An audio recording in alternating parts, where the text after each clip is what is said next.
Right now, the whole market is betting on one chip, Nvidia. And they're not wrong. The GPU is the brain of the AI boom. But a brain is useless if you can't feed it. And the thing that feeds it, the memory stacked just millimeters from the chip, is sold out. Not for this quarter. For years. The three companies on Earth that make it are booked solid through 2026. Customers are reserving capacity for 2027 and beyond. And the makers themselves are warning the shortage runs even longer. And here's the strange part. AI just got radically cheaper to run. And that's exactly why demand for the hardware behind it keeps exploding, not cooling. So the demand is real. The only question is who gets paid. That's what this video answers. What this bottleneck really is. The three ways to own it. The one most people miss. And the trap. Because this is also the most violently cyclical business in all of technology. It's called high bandwidth memory, HBM. Forget the name. Here's the picture. Normal memory sits across the board from the processor, and data has to crawl over to reach it. HBM throws that out. It takes a stack of memory chips, piles them vertically like a tower, drills thousands of microscopic wires straight down through them, and parks the whole thing right next to the GPU. The result is a fire hose of data instead of a garden hose. And that's exactly what modern AI needs. An agent reasoning for hours has to hold a huge amount of context in memory, instantly. Every AI accelerator on the planet needs stacks of this, and more of it every generation. This is forced demand. And it's a perfect case of Jevons paradox. The old rule that when you make something cheaper, the world doesn't use less of it. It finds 100 new uses and burns more.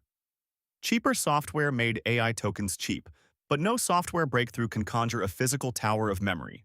You have to build it, and almost nobody can.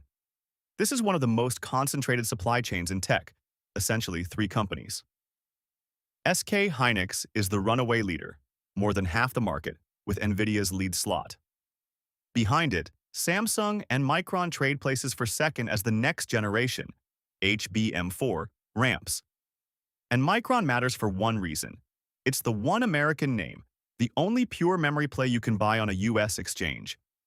Those three are the whole planet's supply. And it keeps tightening because HBM is a wafer hog. It eats roughly 3 times the silicon of normal memory per usable bit. So as the makers pour capacity into HBM, they starve ordinary memory too, dragging the entire memory market into shortage. And here's the part you won't hear in most videos. The base layer of the newest HBM isn't really memory anymore. It's now built on a logic process at TSMC, the same cutting-edge manufacturing used for processors. The memory trade is quietly turning into a foundry and custom silicon trade, pulling in TSMC, Broadcom, and Marvell. Hold that thought. Because it sets up the biggest question in this whole trade. Memory stocks have always been a trap. The business booms, everyone piles in, capacity floods the market, prices collapse, and the stocks get cut in half, boom and bust, over and over for 30 years. So the bulls are now making a bold claim. This time, the cycle is broken. SK Hynix itself calls it a structural shortage. Wafers permanently reallocated to AI. Bank of America compares it to the great memory boom of the 1990s. The case is that AI demand isn't a phone or PC refresh blip. It's a secular wave that runs for years. The bears just smile and say, every cycle felt different at the top too. Here's my honest read, and it's the thread for the whole video. The demand probably is structural, but that does not make the stocks uncyclical, because the maker's profits still swing violently with the price of memory. So the smart move isn't betting the cycle is dead. It's owning the thing that gets paid while the shortage lasts, no matter who wins or whether prices eventually roll over. Which brings us to the 3 ways to play it. 1. The leader. SK Hynix has the most exposure and the technology lead. The catch is, it trades in Korea, harder for most people to buy. 2. The accessible bet. Micron is the only pure-play memory company listed in the US. Its HBM is sold out, revenue is roughly doubling, and it's pouring something like $200 billion into new capacity. It's the cleanest way most viewers can own the shortage directly, but it's fully exposed to that cycle we just talked about. And 3, the one most people miss, and my pick. Don't buy the memory makers at all. Buy the companies that build the bottleneck inside the bottleneck. Remember HBM is a tower of chips bonded together? Stacking 16 layers without a single defect is so brutally hard that the number of machines on Earth that can do the newest hybrid bonding is under 100. SK Hynix alone is spending $13 billion on one assembly and test plant. The real choke point isn't the wafers, it's the packaging and the testing.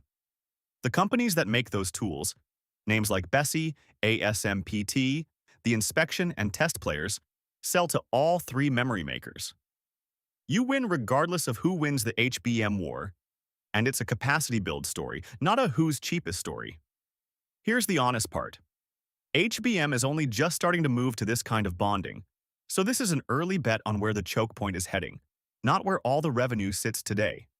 But that's the whole point of a side door. You get there before the crowd does. That's the play. Now the trap, because it's real.